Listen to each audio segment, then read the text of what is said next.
The manhwa starts with someone banging pots and pans to wake people up at a camp. We see a man in bed who doesn't want to get up, and another man saying, "There's something in his boot," and that it's a bug. This wakes the other guy up, and we learn his name is Inred. "These people are squad members," he says. After causing trouble, he was demoted to this position on the battlefield. We hear the commander say, "Attack!" Inred says he doesn't have any special powers. He got here with endless training. We see him block a hit, then return with a kick, but another soldier tackles him and starts to repeatedly punch him. The enemy then gets his head cut off by a friendly. Inred says, "I actually have no talent." He grabs his sword and begins to run, saying, "My dreams are too far to reach." An arrow flies in, doming a soldier beside him. Inred sees this and is glad it wasn't him, but when he looks forward, he sees a man charging at him. Inred grips his sword, saying, "I will become a knight," but he gets stabbed in the chest. He says, "My dream was just worn out." As he starts to bleed out, he falls to his knees and begins to lose consciousness. He says that he didn't even know that his death would be so pathetic. He hears the sound of a fire being lit and opens his heavy eyes, but it's blurry, and we see ripples below him. The banging is heard again, and he opens his eyes, and the man from before says, "There's something in his boot," and freaks out again because it's a bug. Inred wonders if he's just feeling déjà vu. He's back in the battle and turns to see a blade flying at him. He gets stabbed in the throat, saying, "It's my second time." Then he dies for the third time, and the same guy stabs him, making it his fourth time. He gets woken up again to the pots and pans and grabs his throat to make sure it's okay. He's sent to battle again and turns to see the soldier who's been killing him repeatedly. Inred says that he cannot escape this hell. It jumps to the soldier once more, lunging, and Inred says he's seen it 17 times now. He closes his eyes and accepts his fate, saying, "This is my 17th death, and I wish I'd put more effort into my sword." The soldier begins to walk away, leaving Inred in a pool of his own blood. As he lays full of regret, we see a blue lantern swinging, and a voice asks him, "Do you truly believe that?" It's none other than the boatman to the other side. The boatman says, "Feel it properly and give up," saying he needs to despair at the wall he cannot cross. But Inred wants no part of that. His eyes are full of resolve. The familiar pots and pans clang again. The tattooed man says he's surprised and that CR woke up so early. We finally learn his name is Ram, and Inred tells him about the bug in his boot. Ram looks inside it and dumps the bug out, then stomps it, asking, "Did you put it in there?" Inred says he watched it crawl in earlier. "This is my 18th time seeing that corpse," he wonders. "How many times will I have to see it before I can move on from this day?" Inred says he's wielded a sword since he was young. He learned swordsmanship from a retired mercenary who came to his village. We see the one-legged mercenary telling Inred, "If you're this good, you might actually become a knight one day." These words heavily influenced Inred and helped him dream of becoming a knight who can slay 1,000 people by himself. He began to grin at the thought of it. He thought he was the protagonist of a bard's song. It cuts to a bar where people laugh, making fun of Inred, asking, "How can you be a knight when you're scared of a dog?" Inred realized that his talent was nothing special, but he refused to give up because hard work won't betray him. He believed that with enough time and enough effort, he would be able to overcome that wall known as talent. We see him stabbing a monster with his blade, and he says he started to be acknowledged by those around him. He's actually becoming stronger. But that hope was shattered when he was beaten in a duel by a child from the village. The kid was 12 and had only been learning swordsmanship for 6 months. The man who'd spent over a decade wielding a sword lost to a mere child. Inred really wondered if that was the end for him, but he took his anger and used it as fuel to continue training toward his goal of becoming a knight. He would skip eating and sleeping to train continuously, swinging at a tree during his free time. He put his all into one of his swings. The sword vibrated from hitting the tree. He was gasping and looked up at the marks he'd left on the tree. "Even if I can't become a knight," he said, lifting his sword and swinging again, "I will at least become an experienced soldier." He screamed out his frustration and continued to practice his swings. 3 years later, he heads to the Cyprus Division. He became squad leader of a second-rate squad, the best position he could achieve after his endless training. He calls out to one of his men named Jackson, who asks, "What do you want?" Inred tells him to do his morning rotation for him. Jackson says all right, and Inred tells him to repay him next time. Ram says that Jackson is like a wild cat, and all he does is glare. Inred calls out to him, and Ram asks if he's going to push work onto him too. Inred says he'd like to learn the heart of the beast. Ram looks taken aback, saying, "You gave up last time. Do you think it'll work this time?" Then the battle began, in which Inred was killed and continuously respawned, even though he'd learned the heart of the beast. Every time he woke up, he could only watch as the blade pierced him. "Today for sure will be different," he said. The soldiers start to roar before charging in. Inred says, "It's now my 21st time here on the battlefield." Inred says, "He'll die soon," and an arrow flies in, but Inred blocks it. All that's left now is the soldier that is constantly killing him. The soldier draws his sword from the foe he cut down, then stares at Inred. He slowly walks towards him, but Inred is ready for this. The soldier charges at him as usual, and Inred remembers Rem saying he always closes his eyes during danger. Then he swings his axe at Inred's face, and Inred jumps, closing his eyes. Rem says he needs to be brave and not upset or taken aback, and that he must become someone who doesn't even fear death. Just like a beast. That is truly the heart of the beast. Inred doesn't even blink as the sword flies at him. He says that he isn't afraid of death, as death only makes him stronger. He avoids the strike for the first time ever. He keeps his eye on the sword, and his heart begins to pound like crazy since he avoided the attack that's always killed him. He and the soldier stare at each other, then both start to go in for an attack, but the other soldier is much faster, stabbing his sword into Inred's throat. Inred's eyes begin to see the underworld as he bleeds out heavily. He hears the boatman. Inred sees the boatman come to him, and the boatman says, "Give up and get on the boat, accept your fault, and be at ease." Inred says, "No, the day he gives up will never happen." He finally saw the tip of his sword and dodged it. After waking up, Rem says he woke up early. Inred is now on his 22nd life, saying he'll attempt it again. It jumps to the midst of the battle again, and Incrit has jumped to his 33rd life. He dodges the thrust once more, and as the soldier turns to continue, Incred dodges. But it's too slow. As his throat gets sliced, causing him to drop to his knees, we see he has a necklace that falls off him, and Inred says that in his time as a mercenary, he subjugated quite a few monsters. He took the request from a random village who asked for help. He helped since he wants to be a knight, and protecting the weak is a knight's duty. The elder of the village says they are poor and hands him something. He looks down to see that it's a charm. It was an able reward for risking his life, but the elder said it would grant whatever he desperately wished for. He wonders if this is the reason he is having a Groundhog Day. The soldier who stabbed him says he must be in pain and raises his sword, saying he'll grant him mercy. Inred says, "Mercy, my ass." As the soldier is enjoying the pleasure of killing him, he executes him, and the pots and pans clang again. He tells Ram he put a bug into his boot. Rem asks if he's lost his mind to be doing this so early in the day. Inred tells him to stop yelling and come outside as he wants to learn the heart of the beast. Rem swings his axe, and Inred keeps his eyes on it, dodging the swing.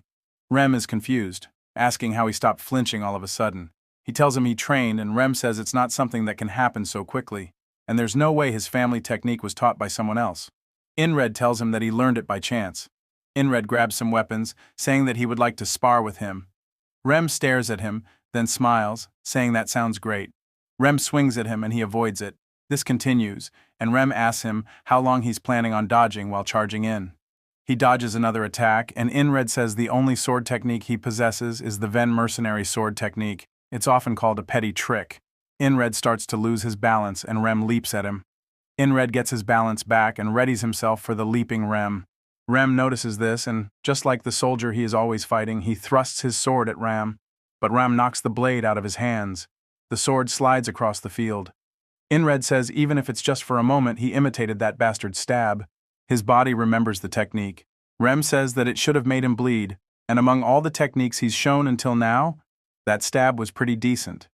He tries to give him some tips on how to make it better. Rem says that if he doubts himself too much, it'll lead to nothing good. He should start worrying about what comes next rather than doubt himself. That is how he won't lose the grip on his sword. Inred looks at him and says, even though Rem explained it poorly, he understood everything he meant. The difference between his stab and the soldier's is that Inred lacked confidence in his sword. The soldier kills him once more, saying he'll show him mercy, stabbing him again. Back to Inred, he's training with Rem, who knocks the sword away again. The soldier kills Inred yet again, and he instantly goes back to training with Rem. Inred says he will repeat this vicious cycle, taking it one step at a time, or even baby steps if he has to. He dies once more, and we learn he is on his 111th life. Yet it still wasn't enough, as he died again, jumping to his 123rd life to be greeted by the sword to his throat once more. In the next life, we see him shouting while swinging at Rem, and he actually manages to push Rem back using the thrust. He's been killed by Ram. Ram asks if he's crazy.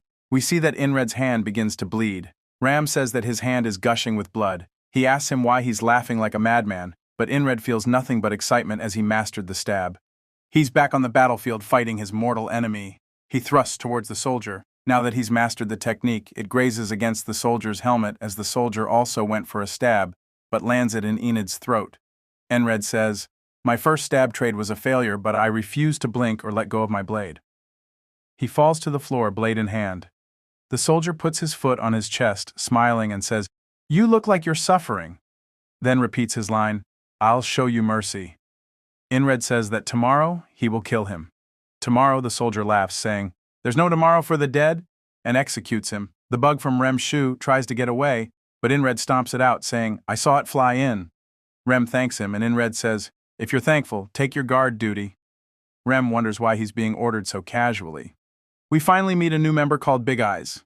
Inred tells him, "Get me a shield, armor, and a dagger, and I'll pay you later." Big Eyes is surprised, but says that he'll only trust him since he's his boss. Ram asks, "Have you ever been this pushy with your commands?"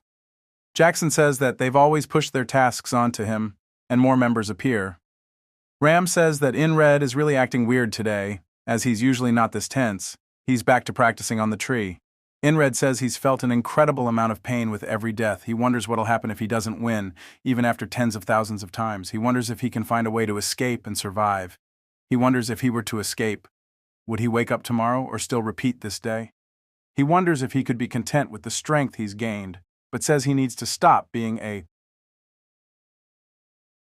"I won't ever give up," he says. "I will overcome this wall to see what is on the other side." He thrusts the tree again and again, saying, "I won't abandon this blessing of being able to repeat my life." He splits the tree in half. He starts to put on all of his equipment, readying himself for the fight, as he truly believes he will win today. The horn of war is blown, and Enid's squad starts to walk into the fight behind him. The war begins. Inred says, "The only reason I get as far as I do in this war is due to luck, preparation, and keeping a cool head." We see a man coming at him from behind. He blocks the hit, cutting the dude's head off. Another soldier goes for his leg, but the shin guard blocks it, and he bashes his skull in. Another one throws the axe from behind him. He dodges, throwing his own weapon at the man. "This is only possible due to the repeated lives I've spent here," he says. He sees Vel screaming. He blocks the arrow for him as before, then kills the other attacker. Now it is time for him to face his wall. The soldier glares at him. They have a WWE stare down, and the soldier charges at him. Inred blocks it, but it shatters his shield. He throws the shield away, heading straight in, blocking the next attack with his sword. Inred says, "The soldier is a regular guy, close to being a prodigy but lacks real experience, so is easily surprised." Einred headbutts him, so the Volan sword technique with its many tricks is effective. Enred gets some dirt on his boot, then throws it into the soldier's eyes. While he's panicked, Inred leaps at him. The soldier sees this and thrusts towards him. Toward him, Inred dodges the blade. The soldier drops after missing and turns instantly to get ready for the next move, but Inred does too, saying he knows now all there is to know regarding this stab. Inred strikes the blade, splintering it to pieces. We see an archer draw his bow back and send the arrow flying over the field.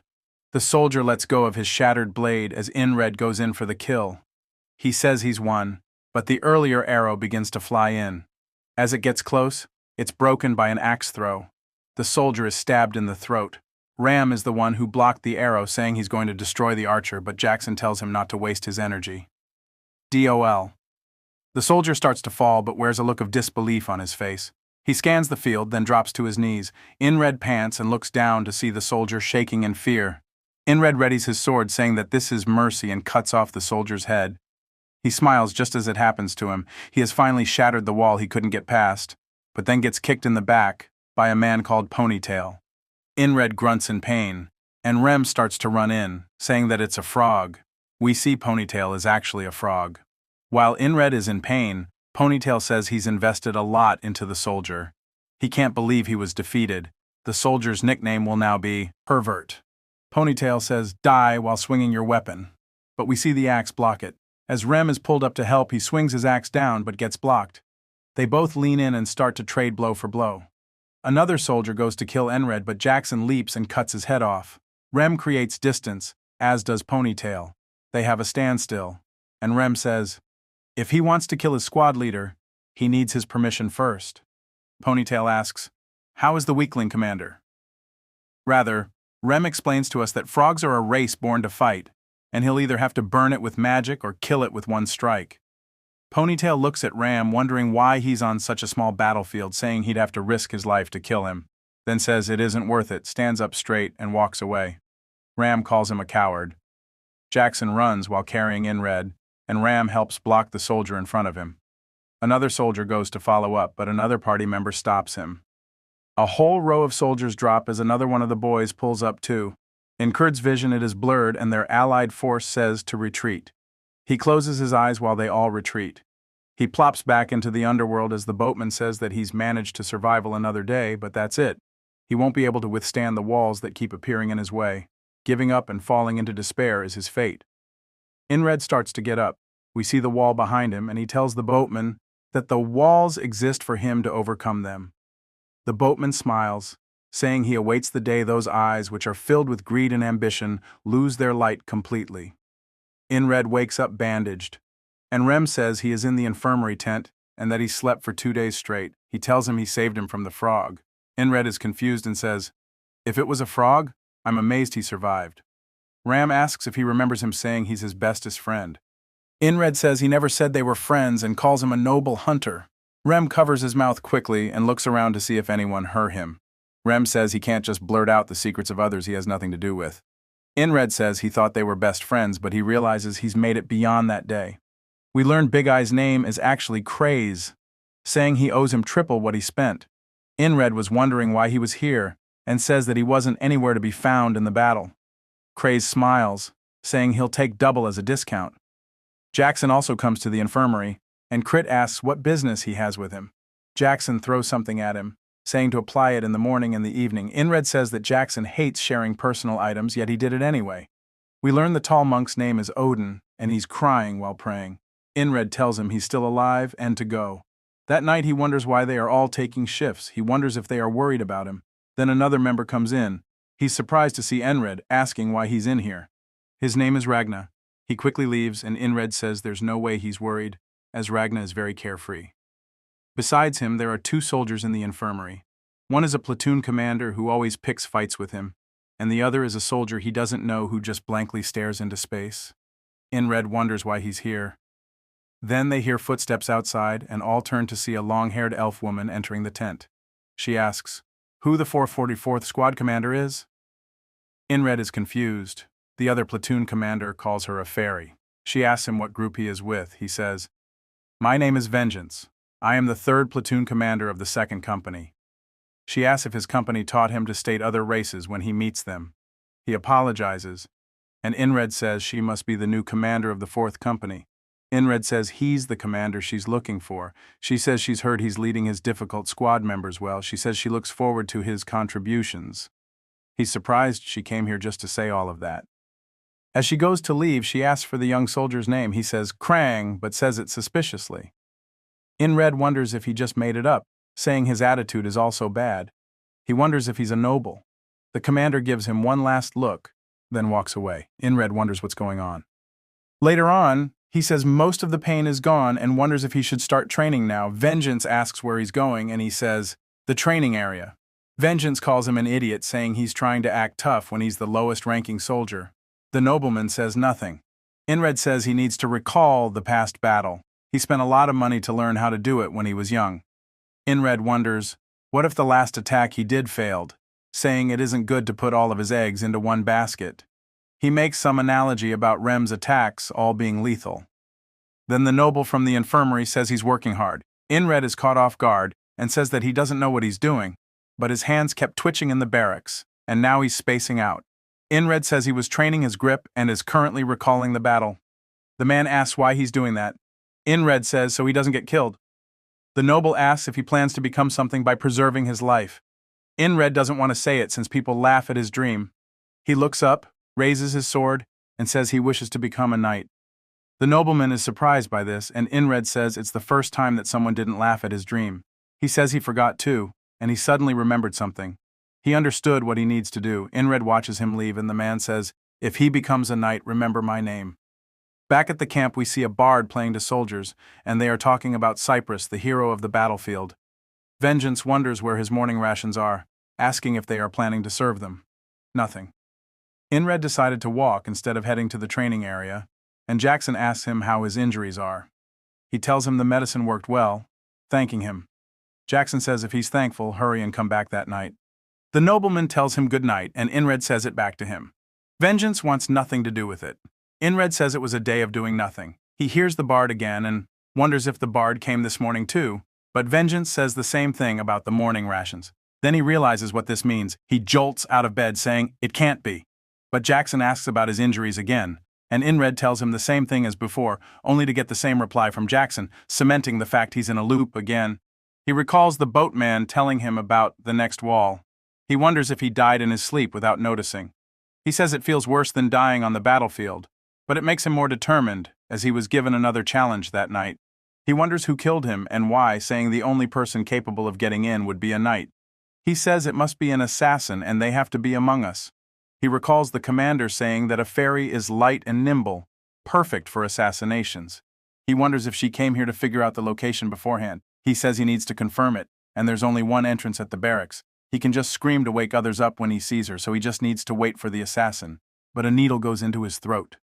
He turns and says he didn't even see them coming in. He starts to grunt due to the pain and falls out of bed. He says it's a numbing poison. He sees Vengeance also has one in his throat, and someone stands before Krang. He sees the assassin, and they raise their blade in front of Krang, stabbing him in the chest, killing him instantly. Another person stabs their way into the tent. He says it's another assassin. He looks up to see the commander girl saying it really was her, and that it's the fourth company. Leader? He wakes up to the sound of the bard again, saying it's his third time now, and he wasn't even able to detect their presence. So it won't be easy, plus the company leader. Even if he stops the assassin, fighting her after is not possible, he says. I feel helpless. He felt the same way a few days ago when he fought Pervert, but in the end, he was able to overcome it, killing him. So as long as I don't give up, I will find a way to win again. He rips the covers off of Vengeance and he says he's acting crazy. Inred says that he was wrong, assuming they were in the base, and he should be wary of outside. Vengeance mocks him, asking if today's training is catching cockroaches, but he says, I guess that's fitting for a low life. Inred says he's glad he cares about him so much, annoying Vengeance, who says he was being sarcastic. Inred sighs, saying he was too. Krang asks if they are arguing again and says maybe he'll come back later. Inred tells him it's fine, and Vengeance lays back down. He says that Krang is definitely the real target and wonders who he really is, saying he's suspicious. But I don't plan to dig into Krang's past if he doesn't want to talk about it, just like his squad members. But he was involved, so I'll go for it. He asks him, "What are you?" Krang is taken aback, and Inred wonders if he phrased it wrong. Krang says, well, that isn't something I can tell you. Inred asks why not, and Krang says it's a long story. Inred waits a second, then says, that makes sense. Vengeance starts to flip out, asking why he's accepting such a shitty answer, and if you were going to accept it regardless, why even ask? He says that Krang is definitely not from this country, considering his manners, and asks which country's spy he is. Krang stares at him, and Vengeance shuts up. Krang walks to him, saying, I am not and will not betray the kingdom. Inred says he can see from his eyes and his movements that Krang has a knight-like aura. Vengeance asks if that's any way to talk to a higher-up. CR laughs, and Inred says that he definitely isn't a knight, since he was also powerless in the face of the assassin. However, he is truly hiding something. That night they tell each other goodnight again, and Vengeance clears his throat to acknowledge them. Inred wonders if it's because he's scared of crying. He looks at the tent entrance, saying that, if assassins barge in, we would all die. He sits up out of bed, and Vengeance asks him what he's doing instead of sleeping. Inred says that assassins are going to invade soon, and to cooperate if he wants to live. Vengeance gives him a gross stare and says, You've lost your damn mind. Krang smiles at the situation, and Inred says, That's the reaction I expected. But here's a voice. How did you know? A poison needle flies through the tent wall, cutting his throat. Inred wonders when the hell they got in, and reaches for his sword. The assassin flies in, killing Vengeance and stabbing Krang in the chest, and Inred drops dead. He wakes up now to the fourth time, saying that since he has no evidence, he can't get their help with the assassins. He decides to tell the higher-ups, and one of them tells him to shut up and leave. Inred decides to predict when they'll enter, and a scream! The wind blows the curtain entrance, and he wonders, is it now or not? He says, now, and screams, assassin, but gets stabbed in the throat. They pull their blade out, causing him to bleed profusely, then run through the front door. It jumps to him saying he has to ambush them before they can do anything. Though how am I meant to fight back against an enemy that I cannot even see? Next life. He's standing guard inside the tent again, and they come up from behind and stab his throat again. He realizes he can't do anything if he doesn't avoid their poison needles. He wakes up now for the 20th loop and says, I still can't do way against them. He starts to think, then smirks, saying, I've only died 20 times. I need a way to avoid the poison needle first. He sees Jackson sitting down and walks up to him while he's cleaning his dagger and says, this is the key. He asks Rem why he calls Jackson a perverted wildcat, and Rem says, that's because he's a damn pervert. He always stabs people in the back and runs off. It's just like a cunning wildcat. Jackson sees Inred, asking if his injuries are okay, and he says that Jackson would surely win against the assassins, but he can't take him with him since he has no authority, and it's a wall I must overcome by myself after all. He calls out to Jackson, asking him what he would have to do in order to stop himself from being assassinated. Jackson thinks for a second and says he's not sure. Since nobody has survived any of my ambushes, making Inred realize he's found the right guy to help. He then asks Jackson if someone like him were to stab him in the back, what would he have to do in order to stop it? Jackson thinks about it, saying he's not sure, as nobody has ever survived. In's face still looks determined. Jackson thinks about it and then lets out a long sigh, saying that he needs eyes on the back of his head. Andred wonders what that means and asks him. Jackson says, perfect timing, asking if he sees the wagon behind him. Inred asks, where? Jackson says, behind the tents. Inred wonders how Jackson noticed something so far away, asking if he really does have eyes on the back of his head. Jackson tells him that it's going to fall apart, and then on cue we see the wheel pop off, and it falls over. Inred is surprised, asking him if he's a prophet, but Jackson says he just has spent too much time with that barbarian. Inred tells him to stop kidding around, asking him how he knew. Jackson points to his ear, saying, sound. He heard creaking from the wagon's axle. If you can hear what's around you, you can predict what's going to happen next. And Crit is surprised that he heard something so quiet as he didn't even hear the wagon itself. Jackson says basically, you don't need to see to sense what's around you, and you can keep trying to listen to what's around you to practice, hone his senses, and isolate the sounds. Inred says that was a nice explanation, and before he would be too lazy to even reply to him, Jackson says that's just how he is. But it's better to do this than have him on his heels, and nowadays it seems like he's too determined to give up. That night we see Inred in bed saying that he's come across his second wall now in the form of faceless death. He can live if he can sense them. We see him focusing on his ears, and he hears the footsteps of the patrol along with the sound of torches outside. We see the assassin flying in, but Inred has not heard him yet, and wonders where it is. We see the assassin landing, but Inred still has not sensed him. The assassin vanishes, and then a needle quickly goes into Inet's throat. He opens his eyes, saying, of course I failed. He wakes up the next morning to the same chant about Cyprus.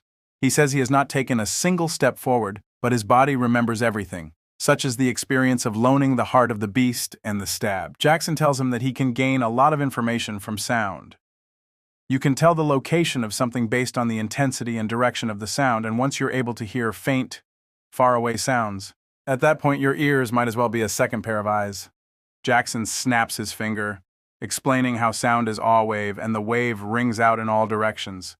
No matter how silent it is, in the chaos of thousands of sound waves mixed together, he needs to isolate one single wave. Inred starts to overhear everybody's conversations, thinking about how all the sound is entangled and that he needs to isolate and categorize them. He says all the flags sound like one large one to him, and tries to remember how many there are, and then starts to focus on the footsteps close to him and to really feel the sound around him, focusing on the familiar ones first, followed by the unfamiliar ones. We hear Krang say, Annie, and Inred opens his eyes. As Krang asks him what kind of training this is, Inred asks about the nickname, and Krang says that it should be fine since it's just short for his name. Inred says he's not a fan, but if that's what he wants to do, that's okay, and then asks, what part of this looks like training, since he's just sitting here like an idiot? Krang says that he already knows that he is not somebody who wastes time. Back tonight, we see a needle flying in, and again it hits Ankrit in the throat. He glances over to see Krang getting stabbed in the stomach. Then the assassin goes in for round 2, causing Krang to spit out blood. We learn that he is now in the 33rd loop of this, and again on the 34th he did not hear anything as well, which led to another failure as Krang died. This repeated over and over again. We see him sitting there, focusing again on trying to listen to the sounds, and he explains that he does not need more experience to overcome this wall. There's no sudden realization or divine intervention. He just needs to repeatedly do this over and over and over until he can hear the sound of the bird. We see a bird landing at top a flag. He hears it, so it means the assassin's footsteps should be able to be heard as well. He opens his eyes to Krang, who says that he's surprised he snuck up on him. Yet he knew he was here and says that, since his eyes are closed, he must be training his perception, and repeats the words that he knows he's not somebody who wastes his time. After all, we see that Enkur's eyes have a different feel than usual to them. It jumps to the assassin raising his shoulder and throwing the needle toward SWS in Krit's throat. He then avoids it and reaches for his blade under his pillow and swings at the assassin, which makes him fall over out of sheer panic. The man begins to sweat nervously and Inred smiles, saying that he's no longer a faceless death. The assassin starts to grit his teeth and attacks back at Inred, calling him a rat. Inred realizes that he's not as good in combat as the pervert, so the assassin can easily handle him. He looks over, wondering about the others, and he sees Vengeance with a needle in his throat, but Krang is still okay. The assassin comes in, and Inred dodges it, saying he shouldn't let his guard down because he's still an experienced assassin. The assassin then throws a dagger towards him. Inred narrowly dodges, but it still cuts his chest open. The assassin doesn't want to miss the chance, so he runs in towards Inred. We see the tent get cut open, and Inred looks over, seeing the ferry company commander, and realizes that if he doesn't stab first, he'll die. So he thrusts towards her. The assassin then yells about Inred having a guard and throws out a ton of poison needles towards them all. He turns around, but it's too late to react as they fly towards Krang as well. We see the company commander leap over Enid's attack and use her cape to block all of the poison needles from hitting Krang. Inred says he thought she was an assassin, but she actually came to protect him. Regardless, now it is his chance. He lowers himself to the ground and leaps forward towards the assassin. The assassin tries to block it, and we see the attack knock his hands away. The assassin grits his teeth and tries his best to run, realizing that he needs to get out of here. Inred doesn't chase him and says he can't believe the assassin would run away like that. Krang sits up, saying that the assassin was probably after him. Inred says he knows, and Krang asks how. Inred says there's nobody who'd pay an assassin to kill a boot like him or Vengeance. The company commander says exactly, and tells Inred that he's fast on his feet while reaching for her sword. Inred realizes that even if she was an ally just now, she can't let what happened here slip out, and she doesn't plan to leave any witnesses. Inred tightens his grip on his blade, but Krang steps in front of them both, saying that he has a favor to ask her as he does not want anybody to die today. Inred wonders what's going on as we see her bowing, saying, "As you wish." Krang says that includes Vengeance and that he isn't dead yet. The company commander says that they have an antidote, so he should be fine. Inred realizes that she is knowledgeable in poison, if she could tell what it was at first glance. Krang thinks about it, saying they need to clean up this man's mess, and it's going to be a bother if people find out that an assassin has been here. Inred asks if it's fine as long as there are no traces left and looks over at a fire. There's actually an easy way, he says. We see their tent set ablaze. Soldiers from all around start running over with buckets of water, saying there's a fire in the tent and that there are 2 survivors. We see Inred and Vengeance emerge. Inred says, "With this, the traces of the assassin have been removed and we will take care of the rest." It jumps to a bird soaring in the night sky as we see the company commander. She says that if Inred hadn't slowed the assassin down, Krang would be dead, and she asks if he changed his mind because of that. Krang says yes, asking if she agrees that he is interesting, but she does not answer and just looks away. Krang says he's been trying to avoid it. He recalls how hard Inred would work in the mornings and smiles, saying that Inred has rubbed off on him and that they'll meet again in their respective roles. We see a side coming out of the water, and then it quickly dissolves as he sees the boatman. The man tells him that he'll see him again, and Inred says anytime. He says that he survived against the second wall and woke up the next day. He can sense the presence of most things, yet he could not sense the company commander, and he has a lot to do when he gets back. Inred says, "Thankfully I wasn't hurt, so I can return immediately." Vengeance asks him if he saved him from the fire, and why. Inred wonders why he's grateful for saving him, and why Vengeance dislikes him so much. He simply tells him it's because they're comrades, and he doesn't need another reason. Vengeance looks off to the side, a bit guilty, and says that even after all the shit he's put him through, Inred was very selfless. Vengeance asks if Inred is returning to his squad. Inred says yes. Vengeance says he's out of luck, as the vibe is going to be horrible out there. Inred asks what's going on. Vengeance explains that there's a rumor going around that the entire base is cursed. We see somebody from Inred's squad calling out to Ram, calling him an underdeveloped monkey and shoving him. Ram looks excited, and we see people running away, saying that the squad is fighting again. We see Ram lift the man into the air and throw him into a table, breaking it. The man attacks back at Ram, but he avoids it and then returns with a solid right to the face. Ram pulls out his axes, saying he'll decorate the man's skull with them. The man pulls his own sword out, saying that he's going to split Ram in half. Inred finally makes it there and says he doesn't know about the base being cursed, but these bastards might as well be his curse. He sighs, telling them all to stop. They say that they thought he died, and Inred says that he didn't, but he might go crazy because of them.